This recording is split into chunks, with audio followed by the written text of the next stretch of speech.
One TV1. Pada kesempatan sore hari ini, kita ya, karena ada teman-teman di sini yang lain, kedatangan seorang tamu dalam kesempatan ini yang tidak boleh kita sia-siakan kehadirannya, yaitu Dr. Ishak Rafiq. Ini saya udah lama kenal dari zaman mahasiswa, cuman baru-baru ini sempat diwawancarai oleh TV nasional dan saya dengar-dengar gagasan-gagasannya bagus juga tuh. Terima kasih, Bang. Jadi dalam hubungan dengan masalah ekonomi yang berkembang bukan hanya di Indonesia tapi dunia sekarang saat ini, kita perlu dengarkan bagaimana Anda menjelaskan prospek ekonomi kita ke depan menghadapi situasi global yang turbulensinya tinggi sekali. Nah, terutama kalau kita lihat misalnya ya, orang suka kaitkan antara perang di Timur Tengah itu hanya masalah ekonomi, ya soal minyak, gas dan sebagainya, perebutan sumber-sumber. Terutama Netanyahu ketika membawa gambar peta Gaza itu, dikaitkan nanti Gaza itu penduduknya disingkirkan, artinya ethnic cleansing, karena nanti Israel berkuasa di situ, tidak ada halangan lagi, pariwisata akan berkembang untuk keuntungan Israel, minyak dan gas yang kaya di Gaza akan diambil, gitu. Di Syria juga minyaknya luar biasa di wilayah utara Syria. Itu selama ini menjadi bacaan dari Amerika. Itu juga masalah ekonomi, tetapi kalau menyangkut Timur Tengah, is not merely masalah ekonomi.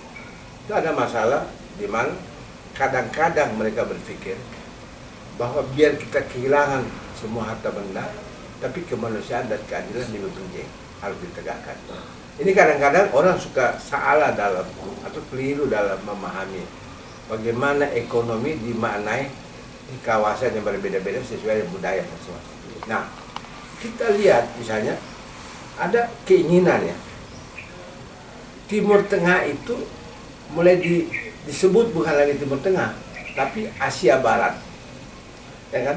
Ya. Ada maksud di situ, yaitu sebenarnya dengan konsolidasi negara-negara Asia Barat ini, mereka bisa langsung lakukan negosiasi dengan Eropa, karena Timur Tengah itu lebih ada kesan ke Amerika, gitu.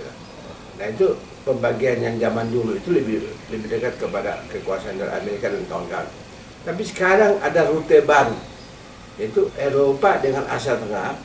Di Asia Tengah ada Rusia dengan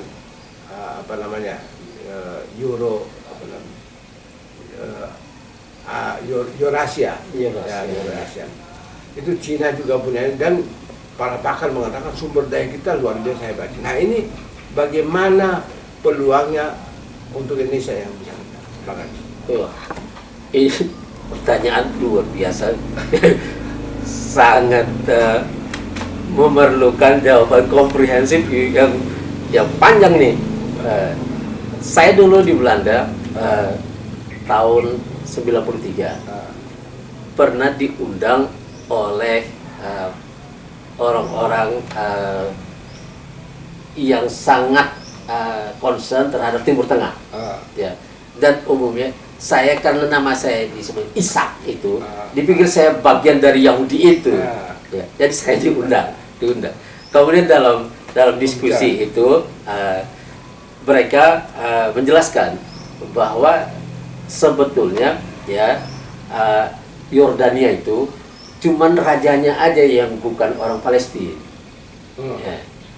Jadi dari Palestina itu ya akan didorong masuk ke Yordan, Palestina itu menjadi milik Israel. Itu desain besarnya itu. Greater Israel. Ya, Greater Israel. Ini yang mereka mau. Tapi ini juga bagian dari konspirasi ya, keinginan orang-orang Eropa itu, orang-orang Barat ini untuk memindahkan ketegangan dari Eropa ke Timur Tengah. Silakanlah kalian perang di situ, rebutlah apa yang itu, akan kami biayai. Maka Rusia pun tahun ya 92 bahkan ketika Gorbachev jatuh 89 itu mereka sudah merencanakan apa? Membuang orang-orang Yahudi itu ke Timur Tengah dan dikasih 6.000 rubel kalau mau pindah. Kalau mau pindah, diusahakan tanah-tanahnya itu. Jadi tanah-tanah ini direbut ya secara bisnis maupun secara militer. Pokoknya orang Palestina gejalanya sama dengan perebutan tanah di sini. sama. Sekarang sedang dibuat hal-hal yang sama. Karena orang Barat ini baik ya orang-orang Barat ini yang pakai sistem komunis maupun yang sistem liberal ya menganggap bumi ini tidak ada pemiliknya, tidak ada Tuhan. Ini terjadi secara kebetulan. Ya. Maka karena tidak ada pemiliknya, siapapun yang bisa menguasainya, dia boleh ambil semua. Dalam bahasa hak orang yang dilanggar, dia terzalimi, tapi dalam bahasa mereka itu sesuatu yang biasa. Sesuatu yang biasa. Mereka menganggap jadi perampokan itu memang perampokan itu sudah berjalan 7 abad. Inheren dengan tradisi mereka, budaya mereka. Inheren karena menganggap itu. Nah, cuman Islam yang menganggap bumi ini diciptakan oleh Allah untuk kamu semua. Cuma Islam yang kasih hak itu kepada seluruh manusia, cuma Islam. Dan nama hak juga dan nama Allah. Ya, itu. Nah, karena itu Islam sebelum bicara tentang khalifah, Islam bicara tentang bumi. Ayat 29 dari surat Al-Baqarah itu, huwallazi khalaqalakum ma fil ardi jami'an. Aku ciptakan bumi dengan segala isinya untuk kamu semua ini. Jadi semua berhak atas bumi. Nah, kalau dalam sistem Islam ini ibarat makan dalam mengelilingi satu piring nasi. Kalau ada 2 orang yang tidak punya tangan, maka setiap yang 3 ini makan ikut terambil hak 2 orang yang tidak punya tangan ini. Dalam Islam ini haram, maka dia harus dikembalikan lewat sistem, lewat infak, sodako, zakat. Ini yang umum. Tapi sistem lebih penting dalam Islam, ya, supaya bisa orang-orang yang punya hak itu bisa mendapatkan haknya lewat sistem. Orang yang mendapatkan haknya itu dia berzakat nantinya, kan gitu. Nah, sekarang ekonomi dalam sistem Barat dia boleh ngerebut ini, boleh merebut. Maka Inggris yang paling hebat dulu itu paling banyak punya tanah jajahan, dan itu sampai sekarang masih setoran kepada Inggris lewat Commonwealth. Kemudian Cina juga sama, dia melakukan ekspansi juga, dan sekarang mengambil Tibet, mengambil itu dengan kekuatan juga, dan menganggap itu hak dia. Itu jalur sutra dianggap milik Cina dan mau diambil lagi, kan gitu. Dan Indonesia pun dijadikan bagian dari itu. Ya, Balin, ini ekonomi. Perang ini adalah perang ekonomi, dan dulu juga perang ekonomi, karena ada orang-orang yang menginginkan lebih dari apa yang seharusnya dia miliki.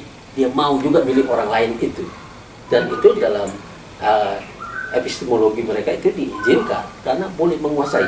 Maka Thomas Hobbes bicarakan tentang perebutan-perebutan ini, ya, bagaimana manusia dengan satu sama lain itu seperti serigala. Nah, kita kembali ke ekonomi dulu, Pak. Nah, ekonomi ini breaks, ya, kita lihat karena dunia ini sudah terbagi-bagi begitu, sudah terkotak-kotak dengan 2 blok ini. Kecuali blok Islam belum bikin blok dan masih ngantri nih, panjang, karena dalam perjalanan waktu anak-anak muda Islam, anak-anak kecil Islam itu dididik baik menjadi Barat atau menjadi Timur sosialis, tidak pernah menjadi Muslim, nggak pernah. Kita kembali ke ekonomi. Nah, ekonomi ini kita memiliki segala yang harusnya ada, ya. Kita memiliki, kita tambang kita banyak. kita punya tambang, ya. Kita punya kekayaan alam yang luar biasa, mineral, minyak, emas, nikel, tanah langka pun ada di sini. Bisa banyak orang yang sampai makan tidak bergizi gitu. Nah, inilah masalah manajemen di sini. Nah, manajemen ini tidak membuat kita bisa menegakkan keadilan. Manajemen ini diatur oleh satu sistem, yang sistemnya ini sebetulnya ada kita punya buku sucinya ada. Artinya kalau kita sebut buku suci, undang-undang dasar sudah mengatur itu. Bumi, air, dan segala kekayaan yang terkandung di dalamnya dikuasai oleh negara dan dipergunakan untuk sebesar-besarnya kemakmuran rakyat. Ini dibawa oleh Prabowo dalam pidato perdananya itu. Artinya Tapi buku suci lain, misalnya Pancasila itu dimulai dari ketuhanan, diakhiri dengan keadilan. Iya. Kan gitu. Jadi sebenarnya dua sila ini yang memframe sila-sila lain. Ya, ini benar secara aturan ya, secara etik itu dia. Itu dia. Tapi secara ekonomi kita memilih ya, anak-anak kita dididik secara ekonomi yang mengizinkan itu. Sri Mulyani kalau ditanya dia tidak ngerti masalah hak-hak rakyat ini. Ketika bicara tentang bumi, air dan segala kekayaan yang terkandung di lain, Sri Mulyani bilang apa? Tambang-tambangnya toh ada di Indonesia.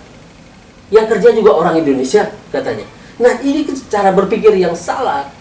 Kita baru menganggap memang ada cara berpikir salah. Ada cara yang berpikir yang salah, terutama dari Sri Mulyani. Sri Mulyani bagian dari hegemoni Amerika itu, di mana kerjanya hanya bagaimana memperbanyak utang. Itu karena tidak kreatif dalam berpikir. Sebetulnya kan ekonomi ini apa memang pelajaran utang itu di UI itu hanya pelajaran bagaimana kita hidup ini bernegara hanya untuk memperbanyak utang. Ya, apa memang ada pelajaran harus gitu? kita lihat begini kan, ada banyak cara menyelesaikan masalah. Seorang juragan ya dan seorang petani gurem ini beda mengatasi masalah. Seorang juragan kalau datang persoalan ekonomi, datang krisis, datang hal-hal yang memberatkan, yang pertama dia lakukan adalah dia membuka buku besarnya. Buka buku besar seorang juragan nih. Kemudian dia lihat adakah barang-barang yang dia jual terlalu murah, itu dinaikkan. Misalnya kalau Indonesia, jadi artinya selektif. Artinya kalau Indonesia misalnya gas kita dijual kepada Cina 2,3 sen. Jangan-jangan Sri Mulyani nggak pernah buka buku. Mungkin aja. Dijual dengan 2,3 sen. Maksudnya kan kalau dia buka buku kan ada yang pajaknya harus tinggi, ada yang rendah gitu kan. Jadi ini 2 sen dolar per MMBTU itu kan terlalu murah. Ya. Atau dijual 2 dolar per MMBTU, padahal harga internasional sudah 16 dolar per MMBTU. Nah, itu ada kemungkinan bisa kita koreksi nggak? Itu dulu SBY pernah menugaskan Sri Mulyani untuk negosiasi ulang, dia menolaknya. Nah, tapi di sini salahnya. Yang melakukan negosiasi itu apa menteri atau otoritas politik? Menteri kan diangkat. Menteri diangkat, memang. Kan memang kita ada pembedaan, ada yang dipilih, ada yang diangkat. Ya, dia ditugaskan ya mewakili negara. Iya kan? Ini presiden tugaskan dia. Presiden kenapa presiden tidak langsung? Pilih. Kalau presiden kita langsung, itu kan soal besar. Kenapa bukan presiden langsung? Iya, dia boleh tugaskan menterinya, boleh. Iya boleh, tapi kalau dia melihat ancaman kegagalan, misalnya dia ambil alih. Ya, ini masalah masalah otoritas delegasi kan. Setelah didelegasikan kepada menterinya dan menterinya tidak mau melaksanakannya, itu sebetulnya boleh dipecat. Tapi kan tidak dipecat karena yang mau diajak nego itu lebih berkuasa daripada itu masalahnya. Jadi kekuasaan ini lemah dalam negosiasi. Beda dengan generasi pertama Republik ini. Kita punya Agus Salim, punya atau jangan-jangan begini Pak Ishak. Mungkin tidak ada nego, hanya pergi begitu ketemu terus bicaranya bagaimana kesimpulannya nanti diputuskan. Jadi dulu kan gini, Freeport itu kasih kita bagian ya 1% dari emas. Cuma 1%. 1% ini kan menghina kedaulatan bangsa ini. Nah, kemudian pemilik tanah, ketika SBY dipilih ya, dia punya mandat dari rakyat. Kan dia punya mandat dari rakyat, dia mau ini nego ulang dong. Kan gitu. Dia tugaskan Sri Mulyani supaya dapat 3,5% lah, kan gitu. 3,5% juga belum sampai. Zakatnya itu 20% zakat tambang itu. Jadi itu belum sampai. Tapi negosiasi tidak jalan. Sri Mulyani tidak mau. Mestinya ada satu rekor tentang kegagalan negosiasi. Tidak mau melakukannya, jadi tidak pernah negosiasi. Akhirnya macetlah di situ. Kemudian sekarang Pak Ishak, maaf ya. Jadi kalau saya diberikan kesempatan ngantor gitu. Gini, kita kembali kepada kita taken for granted punya kekayaan. Tapi miskin keadaan kita. Nah, peluang ke depan untuk mengatasi itu seperti apa? Ya, saya harus kembali dulu ke sini. Tadi pertanyaan itu, bagaimana kita kita punya semua ini, tapi kita miskin, kan gitu. Nah, 5 menit lagi. Saya bicara tentang seorang juragan akan ngambil hukum besarnya, ada nggak? Maka akan ada negosiasi ulang. Ini barang saya terlalu murah, kamu harusnya kamu bayar segini, kan itu. Jadi artinya satu, renegosiasi. Renegosiasi. Satu, Itu cabut undang-undang minerba ganti. Yang kedua, ya kemudian saya bilang itu, ada nggak utang-utang ya dari negara lain atau tunggakan dari negara lain yang belum dibayar, itu diminta percepat. ada besar. Ada besar. Kemudian ada nggak pajak yang tertunda? Ya, itu diminta percepat. Nah, ini ada. Kalau pajak itu kan ada ketentuannya. Ada ketentuannya. Batas-batas, berarti kalau sudah tertunda dalam jangka waktu lama kan namanya pelanggaran. Dan ya itulah, kita memerlukan seorang manajer, seorang presiden yang mampu melihat ini, kemudian mendelegasikan kepada menteri-menterinya, tagih itu. Tapi kalau kita lihat misalnya dengan semangatnya, katakanlah dalam kesempatan kita lihat Prabowo, semangatnya itu kan luar biasa, auranya, pidatonya, dengan kepercayaan dirinya. Bisa nggak kualifikasi itu menciptakan satu suasana yang mendeterminasi untuk terlaksananya keinginan-keinginan? Iya, sebetulnya ada peluang itu. Prabowo-nya dipilih oleh rakyat, dia punya mandat dari rakyat, bukan dipilih oleh MPR, DPR yang bisa memecat dia, tidak. Rakyat yang memilih langsung. Jadi dengan mandat dari rakyat ini, dia bisa negosiasi ulang apapun. Bisa. Termasuk undang-undang itu dia boleh minta supaya dibahas ulang dong. Ini misalnya programnya, misalnya makan gratis. Semangatnya luar biasa. Tapi di bawah dibikin jadi mainan. Artinya ada yang bilang karena begini, jadi macam-macam.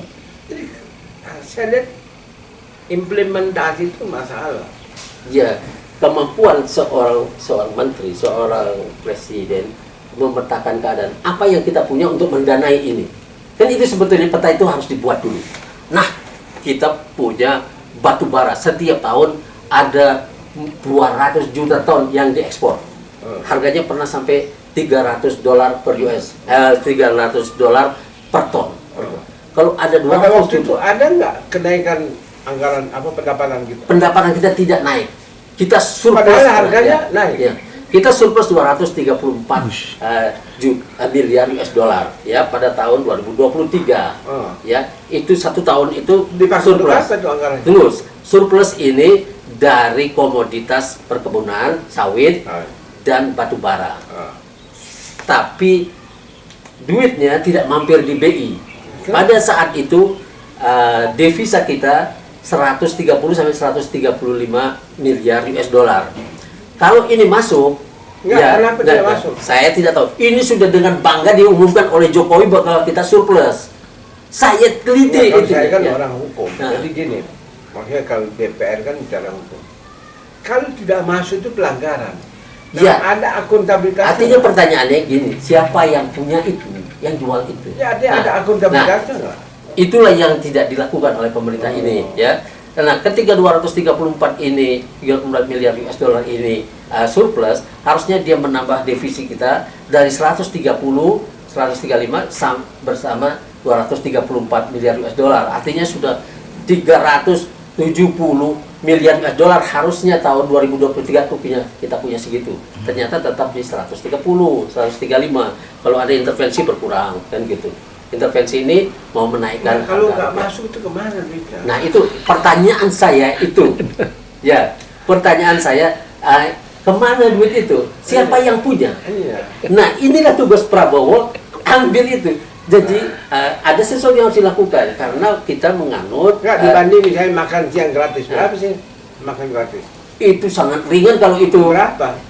Pangan 71 triliun saja. Nah, ini berapa? Ini 230. Ya sebenarnya kita mampu sekali. Sangat mampu. Tapi kemampuan melihat ini sebagai dana kita nggak bisa. Menterinya tidak melihat ini sebagai punya kita. Itu nggak melihat. Tidak melihat, tapi kan itu ada gitu loh. Itu ada siapa yang punya. Makanya saya pertanyaan itu, kalau dia nggak masuk, kita kan menganut paham ya rejim devisa bebas. Jadi karena devisa bebas, kita tidak mengatur bahwa duit itu harus masuk ke Bank Indonesia. Cina melakukan itu. Cina ini punya tahun 2011 3 triliun US dollar. Dia punya devisa. Karena apa? Karena dia menetapkan semua hasil perdagangan internasional harus ditaruh di Bank Sentral Cina minimal 1 tahun. Oh gitu. Itu satu keputusan politik. Tapi semua ini bisa terjadi karena kelemahan etik kita. Ya itu. Ya kan? Ada misalnya satu orang teman kita, seorang pengajar, rekannya Bung Ishak juga, yang mengatakan kalau di Jepang itu orang diajarkan anak-anak itu dari SD sudah diajarkan 3 tahun itu hanya diajarkan budaya sama etik. Jadi kedepannya mereka tidak malu sekali kalau melakukan korupsi dan sebagainya. Kalau misalnya ada perbuatan seperti begitu langsung mundur mereka. Karena kesadaran itu ditanamkan dari kecil. Nah mungkin karena kita menganggap semua ini bisa dimainkan dengan urusan politik bajar-bajar, tembak sana, tembak sini. Jadi hanya isu utama misalnya begini. Kalau kita main bola, Bung Ishak, kita nonton pertandingan bola, ada pemain yang melakukan pelanggaran, kan cukup dia dikasih hukuman. Pertandingan kan tetap jalan. Ya. Tapi negara kita ini habis waktunya sibuk dengan mengurus yang cedera dan melakukan pelanggaran. Iya. Jadi ada peranan itu. Pemerintah yang loyo, ya, pemerintah yang tidak mampu melihat apa yang kita punya, kemudian DPR yang tidak melihat apa-apa. DPR ini kan harusnya dia yang bertanya, kenapa nggak masuk? Itu pertanyaan DPR harusnya. Mana duit 234 miliar US dollar itu? Kenapa nggak masuk di BI? Belum dana COVID. Nah itu. Nah inilah saya bilang begini, kita kebiasaan kita berutang ini, ya, karena kita menganut sesuatu apa namanya. Kalau kita juragan kan kita akan buka buku besar, pajak yang tertunda, produk yang dijual terlalu murah dan segala macam, kemudian bagian dari SDA kita yang terlalu kecil, kita dapat 1% dari emas misalnya, sekarang mungkin 3,5%, tapi zakat tambang itu 20%. Jadi sebetulnya pemerintah boleh bikin hasil pajak. Ya. Nah ini dari 20% ini adalah milik rakyat Indonesia yang sekarang ada dan yang bakal lahir. Ini pandangan dunia. Maksudnya Anda Islam. memasukkan ya itu pasal 33 itu dari Islam, dari konsep zakat. Dari konsep zakat. Inilah sumbangan pendiri republik yang beragama Islam. Kalau ada misalnya dapat begitu pajak itu dikorupsi lagi, itu urusan lain. Oke. Makasih kita sudah berbincang menarik dengan Bu Ishak. Ini satu isu yang saya tahu banyak sekali yang mau disampaikan. Mudah-mudahan Allah kasih rezeki, kita punya kesempatan lain untuk menggali lebih lanjut. Terima kasih para pemirsa yang beriman. Wassalamualaikum warahmatullahi wabarakatuh. Oke, saudara sekalian, aku tambahin sedikit saja ini sebelum itu ya. Karena ada petani gurem cara melihat masalah beda. Ini mungkin yang ditiru. Ya. Petani gurem begitu krisis mau datang, ya, panen mau gagal segala macam, yang pertama dia lakukan adalah mencari utangan. Ini sebenarnya tidak boleh dilakukan dalam mengurus negara, gitu. Jadi jadilah juragan. Jadi ini poin pokok dari masalah ekonomi. Itu. Jadi kita menjadi, kalau petani gurem itu pertama cari dia utangan. Berapapun dia mau lah. Maksudnya Sri Mulyani petani gurem. Pemerintah kita harus dibenahi ini supaya menjadi juragan. Dikasih undang-undang yang sebagus kita bangga sekali loh Sri Mulyani itu. Visinya luar biasa. Ya kita pokoknya harus indikatornya kalau dia hebat, dia membuat bangsa ini menjadi makmur. Menjadi makmur. Itu indikatornya. Kalau menjadi makin terpuruk, itu gagal. 4 kali jadi menteri keuangan. Gagal besar. Kita akhiri, terima kasih. Wassalamualaikum. Nanti lain kali kita. Oke.